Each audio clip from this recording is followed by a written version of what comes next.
विकसित भारत, विकसित महाराष्ट्र आणि विकसित मुंबई हे बाळासाहेबांचं स्वप्न होतं. ते स्वप्न आपण साकार करतोय, ती जबाबदारी आम्ही घेतलेली आहे. मुंबई महाराष्ट्राचा मानबिंदू आहे. ही देशाची आर्थिक राजधानी आहे.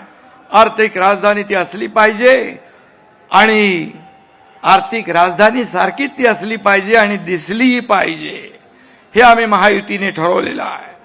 आणि म्हणून बाळासाहेबांचे विचार आणि आदरणीय देशाचे लोकप्रिय यशस्वी प्रधानमंत्री मोदीजींचं विजन घेऊन आपण पुढे चाललोय.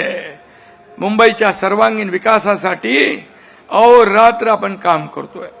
आणि म्हणून यापुढे देखील फक्त विकास, विकास आणि विकास हाच अजेंडा आहे आपला.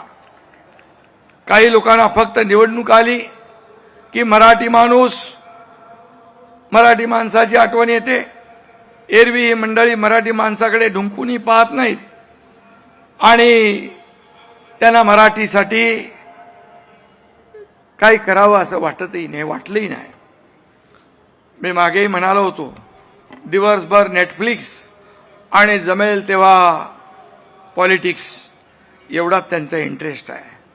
आणि म्हणून 5 साल घर में और चुनाव आया तो मुंबई खतरे में, अशा प्रकारचं नेहमीचं पालपूत जे आहे ते लावतात. अरे मुंबई काय रेल्वेचा डबा आहे, कुठेही काढला आणि कुठेही जोडला असं होत नाही. मराठी माणसाची आजची जी अवस्था आहे त्याला हेच लोक जबाबदार आहेत. मगाशी रामदास भाईंनी, अमित साटम यांनी आपल्या भाषणात ते सांगितलं आहे. तुम्हीच म्हणताय ना मराठी माणसाचं अस्तित्व धोक्यात आलंय. तुमच्याच काळात मराठी माणूस मुंबई बाहेर फेकला गेला. महापालिकेत तुमची 25 वर्ष सत्ता होती. मग हे कुणाचं अपयश आहे?